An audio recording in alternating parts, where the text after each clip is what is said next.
All right, good morning, everyone. Hi, hi, hi.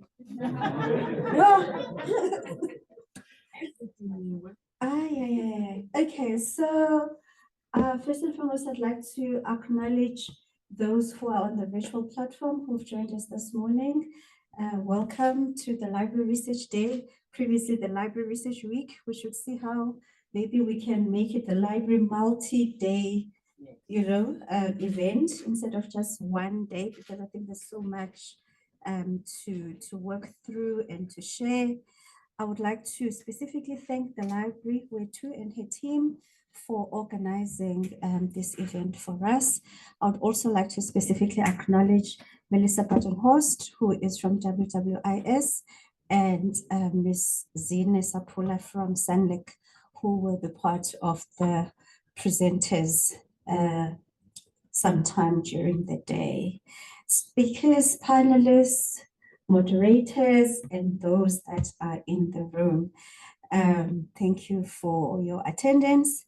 I was asked by the library to speak. I will read it verbatim. The DVC is expected to speak about her vision for the Rhodes research trajectory and strategies on how to take the vision forward.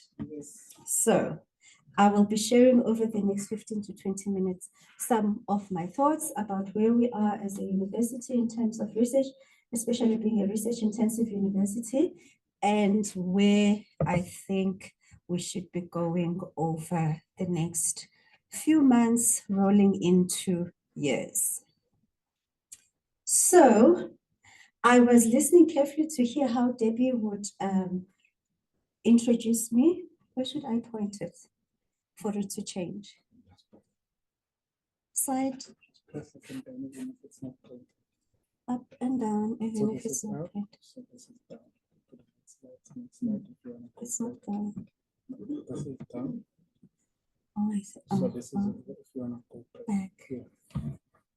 I'll get it, I promise, just now. So I was listening very carefully to hear how Debbie would be introducing me, because I still very much like the idea of being the new DVC.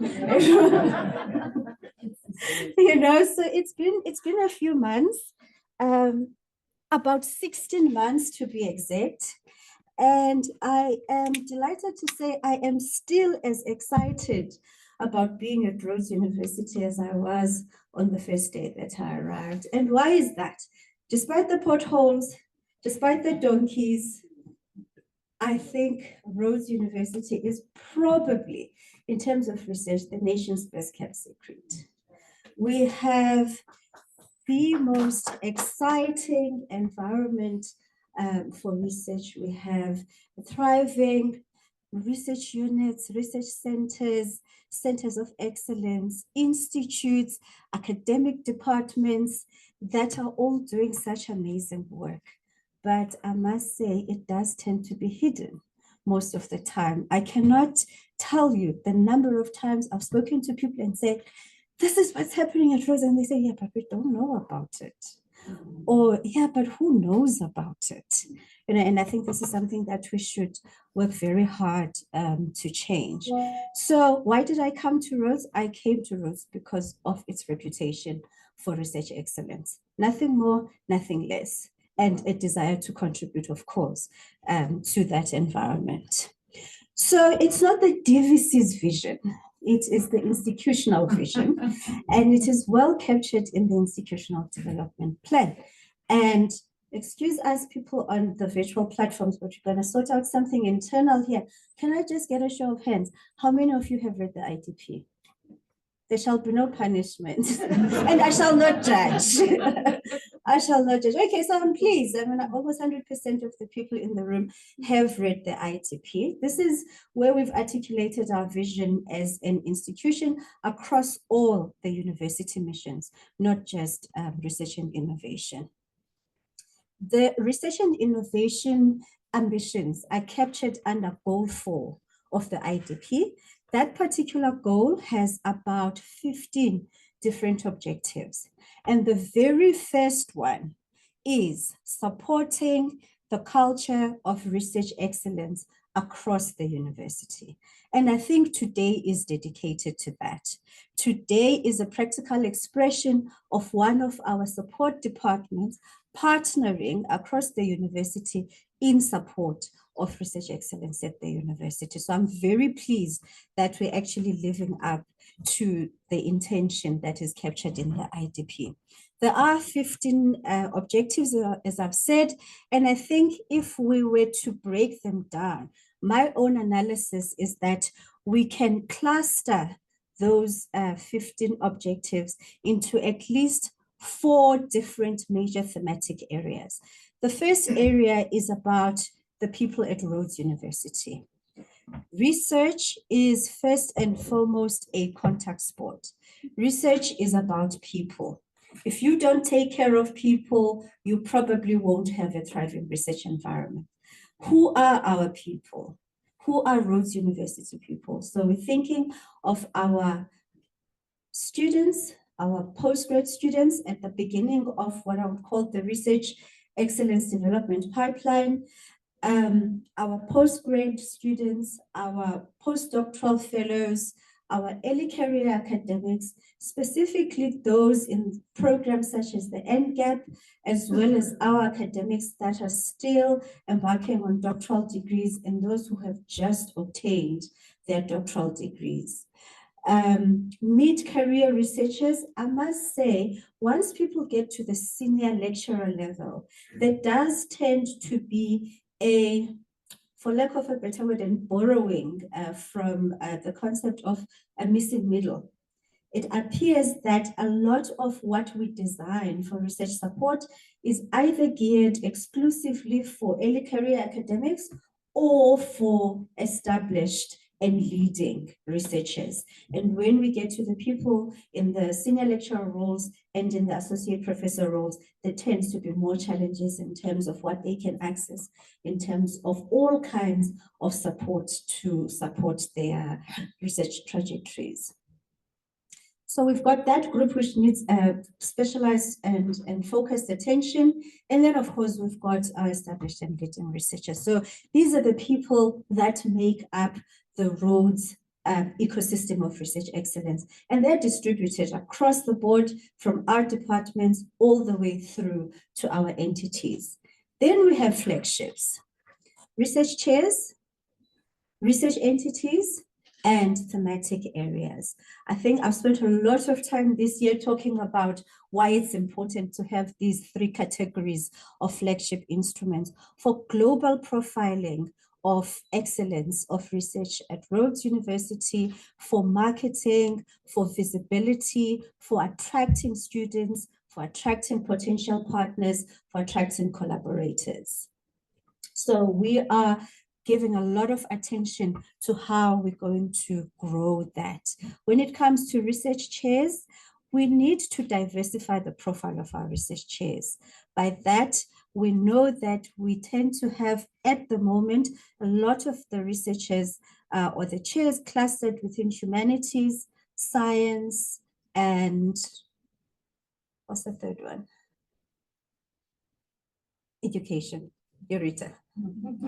Science, education, and humanities. And we have 3 more faculties at the university, and that is commerce, that is law, and that is pharmacy. So we also need to start building research chairs in those areas. Not only do we need to do that, but we have tended to have quite a heavy reliance on the South African Research Chairs initiatives of the SARCHI, which is supported by the NRF and the DSI. And I think that where possible, we should also look at how to grow our profile in terms of industry-funded chairs. So that's also something that we are pursuing with rigor. We're also working hard to distill our thematic areas, and I'll speak about that in a little while. Obviously, funding is a major enabler of all research activities, from research funding to research infrastructure to research running costs to visits abroad and to conference attendance, everything that makes for a rewarding research active portfolio is going to need funding. But I think most importantly for today, none of this is going to work if we don't have an enabling environment for research. I've been told I've already got 10 minutes. And that includes research infrastructure, it includes support, and importantly, it includes our regulatory framework. And this speaks to our policies, our procedures, and our guidelines. I think a lot of the people that I interact with on a regular basis know my view around policies. We do not exist to service policies. Policies are here to facilitate our work. It is our duty to review whether they are working, to consider the ways in which they enable our work, as well as the ways in which they constrain our work, and to make the necessary changes where appropriate. And I think that's very important. We've spent quite a lot of 2024 focusing on postgraduate education. That's because the postgrads are part of the Research Excellence Development Pipeline. We also have targets that we have committed to in terms of DHET and enrollment planning nationwide, where we have said, as Rhodes University, this is going to be our contribution to the national objective. So we do have targets for postgraduate education, specifically at the master's and doctoral education. And I can share that currently we are at least 500 students under-enrolled in master's and doctoral education. So this does need our attention. We know that funding is not the only factor when it comes to enrolling postgraduate students, and we are paying attention to the capacity that we do have at the university for postgraduate funding. We're working hard to increase sources of funding, as well as obviously marketing and profiling the opportunities that are available internally. And so this is all captured in the plan for student recruitment, progression, and retention. And please, those of us that are academics, please take some time to read the plan and see how we can align. We've spent a lot of time also working on expanding our sources of funding. We had a highly successful funding fair earlier in the year. We have decided that this will become an annual event at Rhodes University. We had partnered with Nelson Mandela University, but next year we're looking at making it an Eastern Cape University's funding fair, because it makes sense for funders to come and see all the universities instead of just one university. But we do own it. It was our concept, but perhaps it might start to rotate amongst the universities. But we will facilitate the participation of our own students to attend whatever the venue might be. So enough on postgrads. So this is what the excellence development pipeline looks like. Starts with the students on the left-hand side and proceeds all the way through to your leading research chairs. So one of the questions that I get asked is, what is expected of me as a young academic coming into Rhodes University? I get asked this a lot. I show this slide because these are the top 10 researchers that appear in our previous iteration of the research report. And I think it's fair to say that we need to see transformation even when it comes to who our researchers are. And so when we think of this pipeline, we're actually thinking of impacting that slide further on in about, let's say, 5 years' time. Okay, so what is expected of our academics? I like to consolidate it as follows. You are expected to contribute to the attainment of the goals of the institutional plan, to strengthen your own personal research profile, because it is important that people progress in their academy. There's nothing rewarding about staying at one academic rank for an extended period of time. And it is important that you strengthen your research profile so that that can contribute towards your own personal progression. and your own personal progression tends to be tied to your contributions to the university research environment. Formulate your own research program. I like to encourage us not to think in terms of projects, but in terms of programs. What is the knowledge project that you are pursuing that will persist way beyond the 3-year or 5-year funding cycles that our funders fund us for? Supervise postgrad students, host postdoctoral fellows, collaborate with other academics, apply for research grants, publish regularly, and build a coherent body of knowledge. And I think this will be dealt with later in the day. Serve at departmental, faculty, and institutional committees. Make use of all available opportunities. Of course, communicate with us on how we can make things better and how we can work better and how we can do better. And I think most importantly, take care of all aspects of your life, not just your research. So some of our key priorities, drawing from those 15 objectives, we've already talked about increasing postgrad funding, visibility and global profiling, an enabling environment for research excellence, and a comprehensive support program for early career academics. One of the flagship modalities that I have been championing over the past 12 months is obviously the formulation of our research themes, with the aims being to position ourselves, to accelerate excellence, to grow a critical mass of researchers, to support multidisciplinarity, to sustain research vibrancy, to build on our deep and existing disciplinary strengths, and to collaborate towards building an ecosystem. So we are recommending now, we're at the stage where we're going to Senate tomorrow to recommend as Rhodes University flagships, water security, drugs, health and society, previously drug discovery, formulation and diagnostics, but it was felt that that was dominated by the scientists and needed to be humanized a little bit. And so now we've come up with drugs, health and society, nanotechnology innovation, radioastronomy, education for sustainable futures, rural ecologies, economies, and environments. We do know that it is not possible to take the range of work that is happening across 35 academic departments at the university and package them neatly into these thematic areas. But we do think that these go a long way to capture the essence of what we are good at. We will also be working with faculties to further develop what we're calling faculty research strengths or faculty programmatic areas for research. And these will be crafted by the individual faculties, and they are supposed to help us primarily with two things in my view.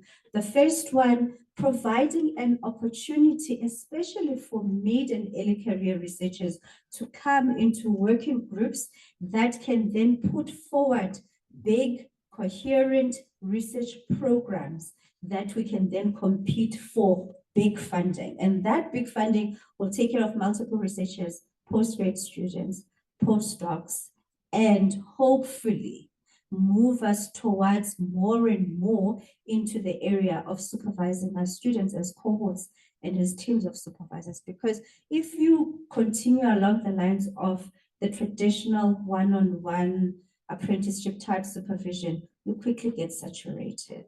It is not reasonable to expect an academic to take care of more than 10 postgrad students, as an example. It's just not reasonable. And so we need to see how we can come together to take care of more students as a collective. Of course, I'll be talking to the deans also on how to get more people supervising, even one-on-one.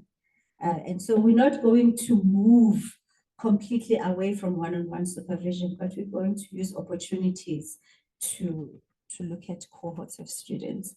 So how does then the library help us with all of this, understanding what it is that we're trying to do? I think there are a range of support mechanisms that the library has, and they will share on this today, training and skills development, access to resources, digital tools and infrastructure, research data management and support, even from the time before people have submitted research funding applications, how they plan to manage data, especially with their collaborators and partners involved. Research impact, tracking your own individual profile, as well as your contributions to your field. Provision of spaces such as this, collaborative spaces, research commons, convening spaces to talk through our ideas. If we're talking about putting together programmatic areas, we need to talk. It cannot be a desktop activity. People need to convene, people need to come together and talk and see what it is that they can pursue collaboratively. Open science and research integrity, the focus of this week, and of course, personalized support. So if you were to be asked, what did the DVC say over the past 20 minutes? What is the university trying to do? We're trying to build an ecosystem of research excellence. We're trying to collaborate for greater impact. We want to provide an enabling support environment, and we want to focus on getting more funding for research for the university and its researchers. Thank you.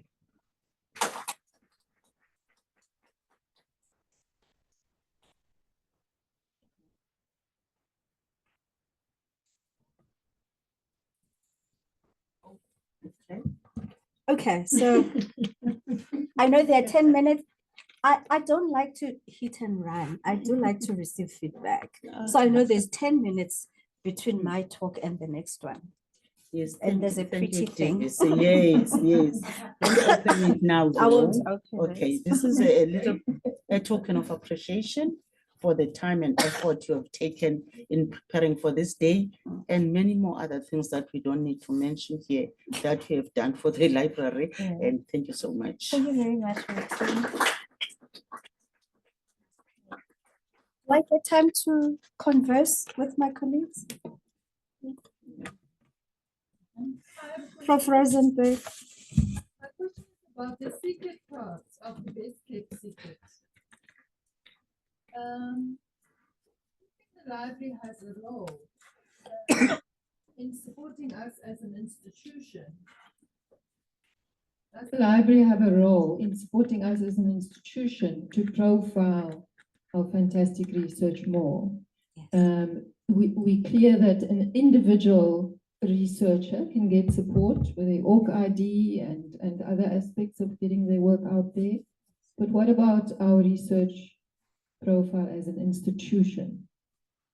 Okay, I had hoped that that came through in the list of things that I said the library could assist us with, and it is one of those. So that whole visibility and impact goes hand in hand with the profiling. So not just profiling individuals, but profiling the institution as well. I am pleased to say that when we were working through trying to distill what is it that Rhodes University is good at, we partnered with the library. They gave us the bibliometrics and they showed us where we show up internationally in terms of the metrics and what Rhodes University is good at. There was a concern, though, Ritu, that I did have when we were doing that work, that it seems that multi and transdisciplinary work doesn't register in the metrics. And so actually some of the things that we're really good at don't show up because they are not showing up in discipline-specific metrics, and we need to be careful with that. And one of the points I wanted to make was, even as we're talking about all of the resources that are available to us, I think it would be useful to also talk to their limitations. You know, what they give us and what they don't give us. Yeah. Okay, I think I'm being chased away. Thank you very much.